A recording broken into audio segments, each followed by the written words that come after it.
I promise you, this concept can change your life, if you only give it the chance. What do you associate with Friedrich Nietzsche? Is it his famous phrase, "God is dead and we have killed him"? Is it his criticism of morality's societal role? Is it just a vague memory of him being really edgy and having a big moustache? Whatever it is, I bet it's not his concept of Amor Fati, which I think is the most underrated part of his philosophy, and it is a genuinely life-changing idea. So, what is Amor Fati? 1.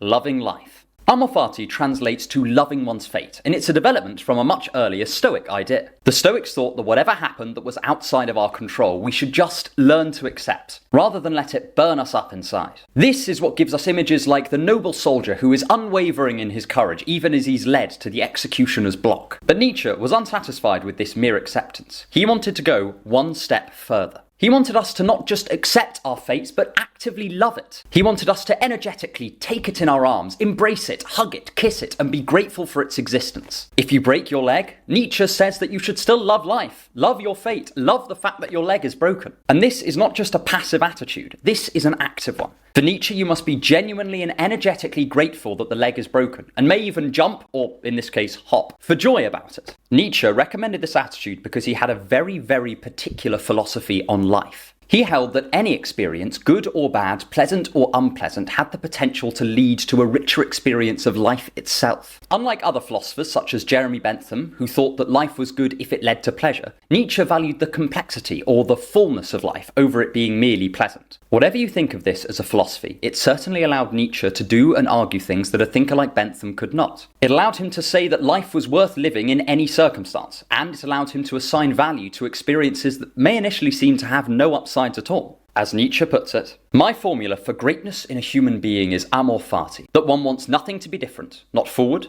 not backward, not in all eternity, not merely bear what is necessary, still less conceal it, but to love it." So, now we know what Nietzsche means by Amor Fati, or at least as much as anyone can know what Nietzsche means by anything. But what can it do for us? If you want more on philosophy and the art of learning, then subscribe to my email list. The link is in the description. 2. Positive suffering. Nietzsche viewed it as a great strength of his doctrine of Amor Fati that we can turn suffering into a positive and edifying experience by truly believing that it's worth loving. My favourite example of this that a lot of people can already relate to is being at the gym. When you're working out, you are sweating, you will feel pain in your muscles and fear at the next set of weights. But despite this, seasoned veterans of the gym describe it as an overwhelmingly positive experience. This is because they recognise the pain itself as a sign of muscle growth. The suffering is the point of the exercise. If it were easy, then they would not be achieving what they want to achieve. They would not be doing what they want to do. Amor Fati allows you to do this on a much wider scale. It achieves this by changing the evaluative terms for your experiences. Rather than asking, is this experience pleasant or not, you ask,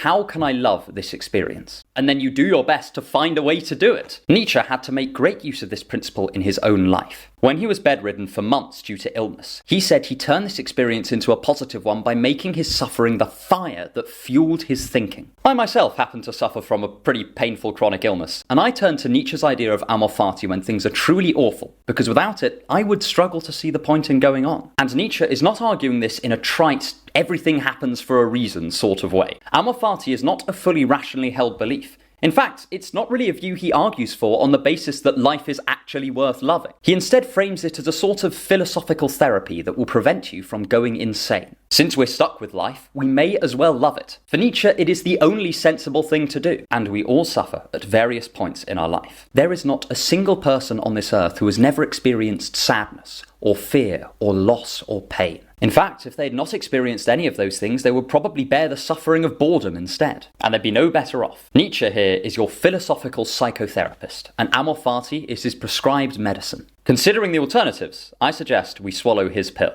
3. Creative freedom. Here I want to focus on the active, energetic nature of Amor Fati. It is not simply lying back and taking one's fate willingly, but embracing it with both hands. This hands-on approach to fate not only allows you to emotionally love it, but also puts you in a good position to shape it. Nietzsche did not think that loving your fate meant letting life happen to you, but thought it was the way to seize it most fully. After all, what are the emotions that lead to sluggishness and lack of action? They are despair, sadness, and frustration. And these are all exacerbated by despising one's fate. By contrast, being loving and energetic in that love is a great stimulus for action. And this action will help you shape your life in whatever direction you want. Within reason, of course. Imagine someone who has truly managed to embrace Amor Fati, and they will love their life no matter what happens to them. That person has the biggest and most resilient emotional safety net anyone could ask for. They do not need to fear failure or fear their life blowing up in their face. They are free to approach life in whatever creative way feels best to them. They are truly liberated, not only from societal constraints, but from the constraints imposed on them by their own emotional reactions. In his other works, Nietzsche hints at this mythical figure who has managed to fully internalize the concept of Amor Fati, among some of his other concepts. Nietzsche speaks of a type of person that he affectionately dubs the child. The child is the embodiment of the type of person Nietzsche thinks could exist in this post-Enlightenment world. The child is spontaneous, creative, joyful, and is fully liberated in their desires. They do not feel societal constraints, but pursue life with all of the innocent wonder of a toddler. This is what, theoretically, might arise from a full embrace of Amor Fati. I also think there's a good chance that it might be impossible to achieve. But even if we can never reach the heights of Nietzsche's child, that does not mean that we can't taste some of the liberatory fruits of Amor Fati. 4. An antidote to resentment.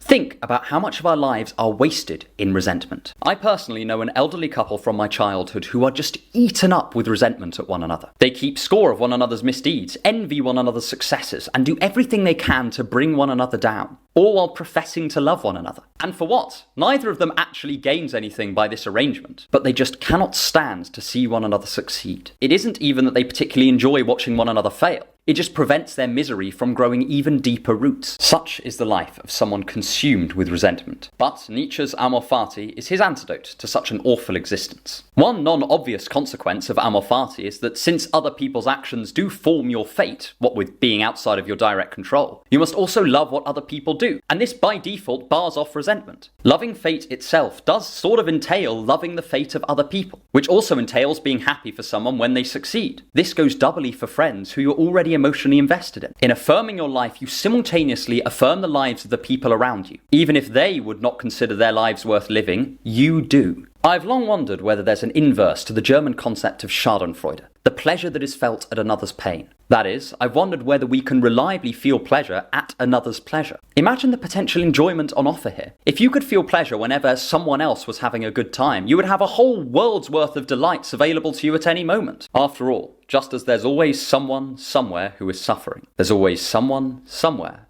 who's having the best day of their life. I think that Nietzsche's concept of Amor Fati, along with some other ideas like the Buddhist conception of loving kindness, can really help here. And it also seems very difficult to feel resentment when you're fully in love with your own fate. Resentment is at least partly caused by being dissatisfied with your lot in life. And Amor Fati allows you to be both perfectly content with what you have, yet still strive for more. You can be full of gratitude and yet throw yourself wholeheartedly into ambition, treating it like a fun game. This may seem like a contradiction in terms, but Nietzsche makes it all hold together with his concept of Amor Fati. 5. The affirmation of life. Ultimately, the main benefit of Amor Fati is exactly what it says on the tin. It is the greatest affirmation of life one can give, and this is the source of all of its other benefits. And this is also where Nietzsche professes to break with almost all of the classic philosophical canon. From Socrates to Aquinas to Schopenhauer, most philosophers before Nietzsche took some sort of pessimistic view on this life. They saw it as either a precursor to a life that is much better, or had a generally negative view of life on Earth, as in the case of Schopenhauer. Nietzsche saw this as a sign of madness. He saw it as the natural human state to love life, and thought these philosophers were essentially mentally ill. And Nietzsche would probably see this mental illness everywhere in today's world. I'm always struck by the conception of life shown by many on social media. And I know I do sound like an old man, but bear with me. There is a fixation on the elements of life that most people would find awful, a general lack of personal meaning, and a view that optimism about life is somehow the standpoint of the fool. We are, to a certain extent, living in a world of Schopenhauers, without a joyful face in sight. Amor Fati challenges us to be that joyful face and raise our joyful voice. To say that even in the direst of circumstances, life is worth living. To follow our basest instinct to continue struggling on even when times are genuinely horrible. And to always say yes to each passing day, no matter how bad it gets. Because of the simple idea that life is always something worth affirming. This doesn't mean that we shy away from hardship or ignore suffering and struggle, but rather that we kick against the reflex to reject life in the face of it being deeply unpleasant, and instead run towards life, not away from it. And this is what makes Amor Fati so hard to talk about. It is, to a certain extent, a deeply irrational doctrine. If you sat me down for 100 years, I wouldn't be able to come up with a conclusive justification for it based on facts in the world. Characteristically of of Nietzsche, he is appealing to something between rationality and instinct. Amor Fati is something you can only halfway be convinced of. The rest is a leap of faith, and a stubborn refusal to let life convince you that it is a curse,